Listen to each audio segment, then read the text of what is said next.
Well, hey there, folks. I'm meteorologist Matt Barentine here for you on your Thursday, and it's going to be a pretty quiet day. There will be some showers around, probably not a whole lot of thunderstorms. We saw some scattered showers yesterday and had very little thunder and lightning in them. I think it'll be kind of the same today, but there will be some around. You look here at the Futurecast, you're going to see some pop-up showers and storms this afternoon, 2, 3, 4 o'clock this afternoon, 5 o'clock. There will be a few showers. Now, this is a 30 to 40% rain chance day, not an 80 to 90% rain chance day, okay? So not everybody gets the rain. It's one of those deals. We know how it goes. I'll pop up in the afternoon. You may get one. You may hear one off in the distance. And you may not get it. So we'll see. I almost lost my microphone there. All right, so let's check out the dew points. These are on the rise. So we started this week with pleasant humidity. The humidity was low early in the week, but we were talking about the fact that we anticipated it rising as the week went along, and it's doing so.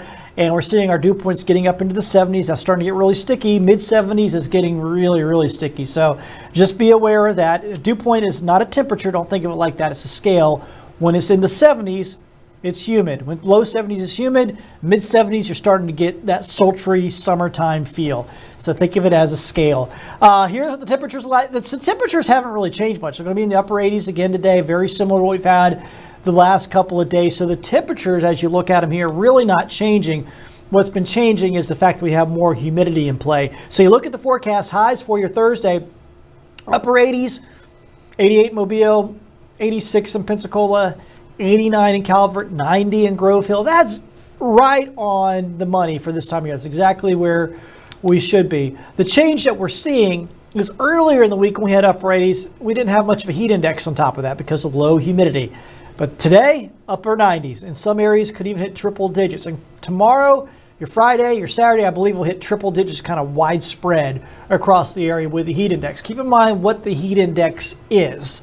So heat index is temperatures plus humidity and how that feels to your skin. When it's more humid, it feels hotter. Why is that? Because we sweat. And our sweat is our body's natural cooling system. When you sweat, the sweat evaporates off your body. That creates evaporative cooling and it cools you off. The more humid it is, though, the harder it is for that moisture, your sweat, to evaporate off. So in other words, high heat plus high humidity short circuits your body's ability to cool itself off. That's why it can get dangerous when we talk about heat indexes once they start climbing up into the triple digits. Once again, you can't really cool yourself off. That's a good way to get yourself overheated if you're not, doing your best to stay cool. So that's why we start talking a lot about the heat index during the summertime.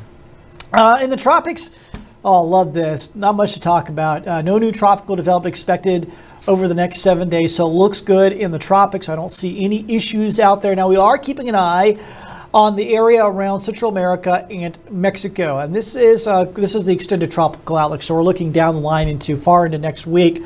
And you can see that what's marked up is a big 20% zone roughly. Now, the reason why that area is marked up, and this is very, very common, every year right around this time, early in the season, we get what's called a Central American gyre. It's a very big term for something that's really quite simple. It's just the flow around Central America. There's just a big counterclockwise flow around that region. Low pressure, a lot of storms will form, and sometimes some of those storms will spin up into a tropical system. Sometimes, not every time. So we're going to keep an eye on this area. It's just something we're tracking. Nothing that's going to happen in any immediate time frame. So it's just something we'll watch over time. And it looks more likely if something's going to try to form down there, probably more on the Pacific side of this. So once again, not really a big concern of ours, but hey, this is what we do. We watch things, we let you know when things start to pop out there. Just not doing it quite yet. Your rip current risk is high. This is important. Next couple of days, we've had red flags flying on our beaches. Red flags, please don't get in the water. I mean, technically, it says double reds, close the water. I hate how that is because it's confusing, single reds, then double reds. I just tell people if it's red, don't get in the water. Single reds, don't get in the water, okay? You don't want to become a statistic. And every year, roughly about 10 people die on the northern Gulf Coast. It's on average. From drowning due to rip currents. And so it's that's more than hurricanes more than tornadoes down here in our area. It is the deadliest thing that we deal with. So please abide by those flags and just stay out of the water when they're red. Here's your long-range forecast, and it looks good. I mean, we're going to, scattered showers and storms. It's a little hotter tomorrow and Saturday. That's why I think we'll see more widespread triple-digit heat index values. So that's what we're looking at. It's going to be pretty toasty going into the weekend. So just make sure you make some plans, some way to cool off. Once again, the good news is the rip current risk is likely going to go down a bit over the weekend. So hopefully we can go back from red flags back to yellow flags. That would be good. Well, keep an eye on it. We'll let you know, of course, here at Fox 10. Have yourself a wonderful day.